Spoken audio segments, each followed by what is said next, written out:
produzir mais que o necessário. Esse é outro desperdício que nós temos no Lean. O que é produção extra ou superprodução? Ou seja, é ir contra o just in time e contra o sistema puxado, que é um dos princípios do Lean. Então vamos entender um pouquinho mais sobre o que é produção extra. Esse é o Confrariando.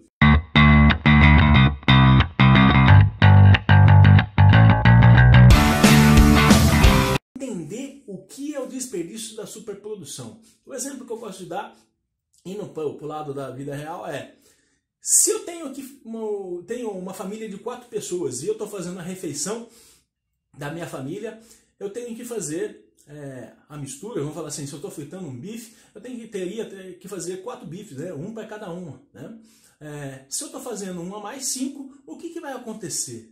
Provavelmente, né, eu gosto de brincar, falar, eu meio gordinho, eu vou comer 1 a mais, né? Será que tinha necessidade de comer esse a mais? Se eu não comer, o que acontece? Vai sobrar ele para um outro momento que a gente vai comer, mas talvez requentado, não seja tão gostoso, ou então mesmo pode ir para o lixo, aí é um totalmente desperdício mesmo, né?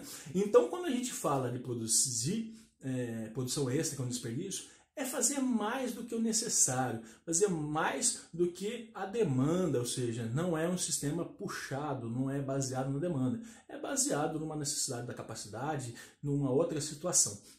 Então, esse exemplo que eu falei é, você tem que fazer 4, você fazer 4 e nada mais do que aquilo. Aí você fala assim, pô, Leonardo, mas esse exemplo não foi muito legal. Que outro exemplo a gente pode pensar? Na indústria, é muito comum acontecer isso, né? Às vezes eu tenho que produzir um lote de tantas peças e eu acabo fazendo um pouco mais. Por quê?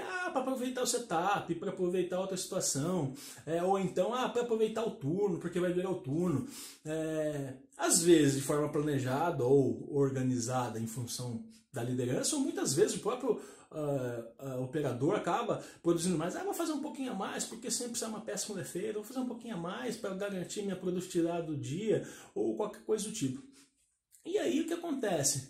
Não é legal, né? Porque essa peça a mais, produto feito a mais, o que vai acontecer? Provavelmente, se eu tive um planejamento, programação e controle da produção, eu calculei o número X de peça para ser entregue no tempo Y. Se eu estou fazendo mais X mais 1, X mais 2, o meu Y vai ser mais 1 mais 2, ou seja, meu prazo já não vai ser atendido. Já estourei um dos indicadores, já estourei um dos fatores que eu deveria atender.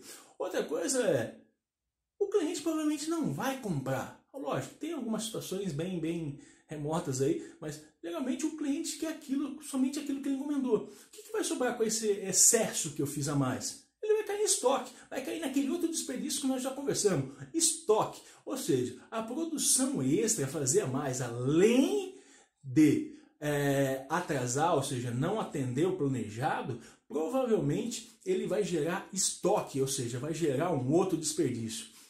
Então é um problema muito comum nas organizações. Falei na questão da produção aí do bife, ou na produção industrial, mas isso também no serviço, né? Será que eu posso fazer somente o necessário? No meu escritório, né, pensando em Lean Office, Lean escritório, Lean administrativo, né? Muitas vezes eu pego e deixo para fazer tudo de uma vez só, fazer lotes, né, de uma atividade só e atrasa outros, né? Então, eu vou aproveitar hoje, eu vou fazer o lançamento de todas as notas fiscais. Pô, por que eu deixei acumular e vou fazer tudo de uma vez só? Ou vou fazer já até o final do mês, estou no começo do mês, eu já vou lançar todos os documentos agora, sendo que eu poderia fazer no final do mês. E outras atividades que eu teria que fazer no escritório, no administrativo, eu deixo de fazer, porque eu foquei e fiz uma atividade única, só simplesmente para aproveitar o direcionamento e meu empenho naquela atividade. Na verdade, o que eu preciso fazer? Eu preciso entender que existem várias atividades, então eu preciso entender quais são as demandas minhas e distribuir isso, gerar um balanceamento. Lembra que a gente falou lá atrás, quando a gente falou dos princípios, dos fundamentos do Lean, que a gente precisa buscar um sistema balanceado, né? Balancear a demanda e depois balancear minhas atividades e minha produção? É justamente isso.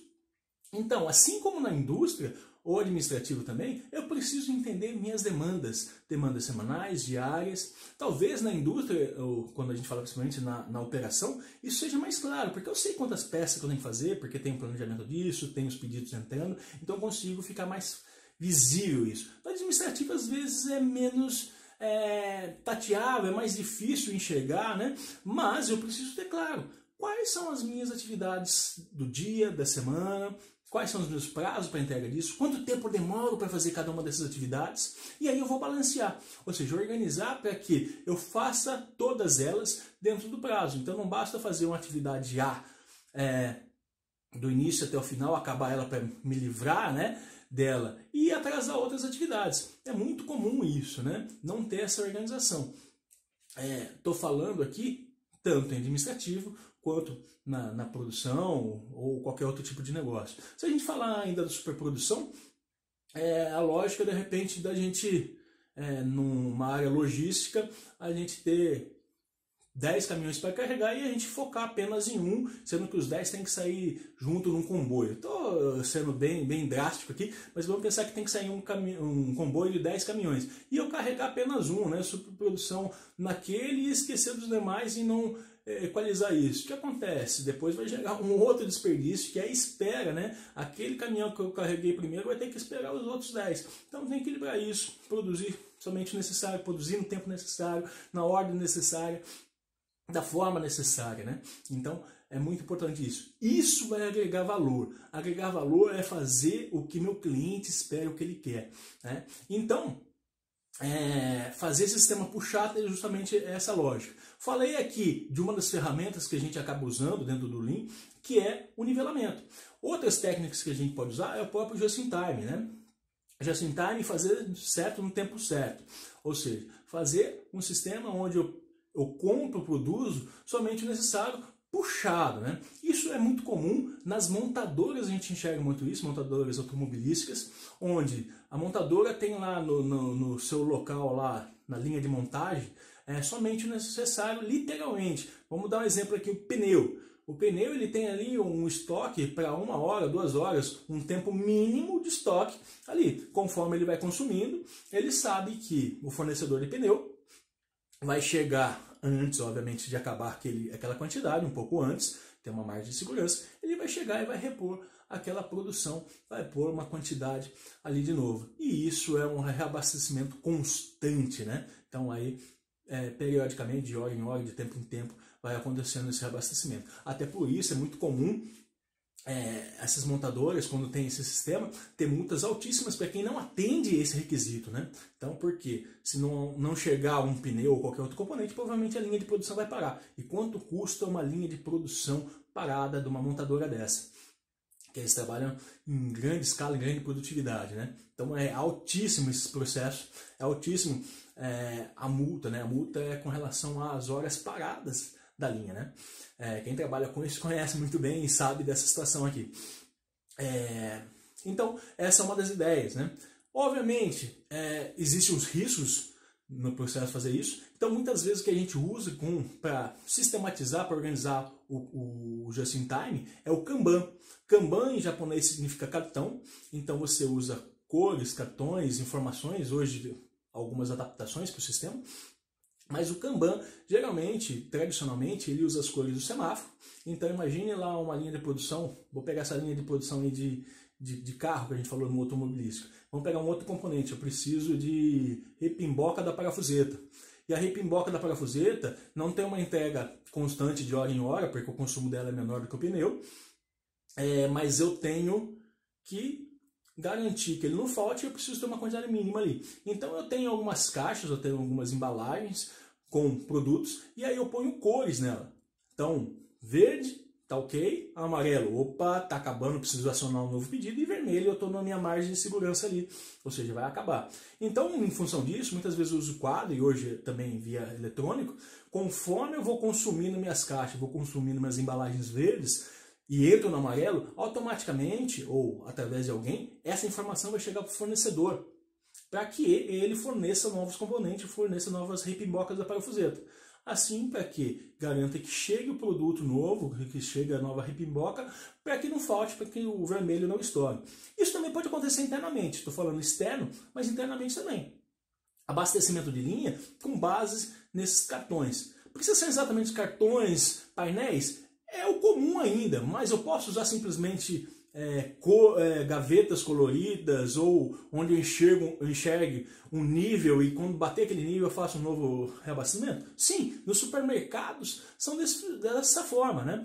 Inclusive o Kanban, a ideia é sair do supermercado, ou seja, ao invés de eu ir comprando, estocando e deixando na gôndola, não, eu tenho um mínimo e quando chega naquele mínimo na gôndola, aciona um novo pedido ou reabastecimento. A pessoa que está cuidando do abastecimento das gôndolas, ele visualmente ele enxerga a possibilidade de estar lá pegando novos produtos e abastecendo para garantir que sempre tem um produto ali para o cliente ter acesso. Ou seja, o Kanban, além de criar lotes menores, porque a ideia é tem cálculos por trás disso, né? Criar o Kanban não é simplesmente por cartãozinho em cores, mas existem algumas contas, alguns cálculos para definir o tamanho do Kanban, a quantidade de cartões, mas é importante entender que o Kanban, além de ser esse limitador e fazer lotes menores, que aí diminui e minimiza um pouquinho o risco no just-in-time, ele é um fator de gestão visual. Lembra outra característica do Lean? Gestão visual. Então, quando a gente está falando de Kanban,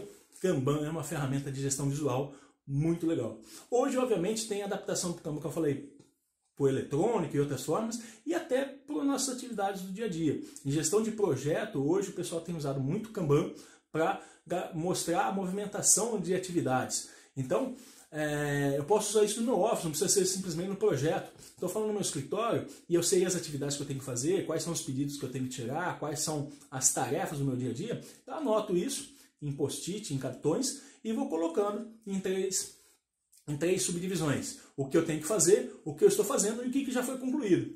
E fica fácil a gestão. Então, outra dica interessante, o pessoal tem usado muito o Kanban para essa questão de métodos ágeis, para gestão de projeto, mas escritório também pode.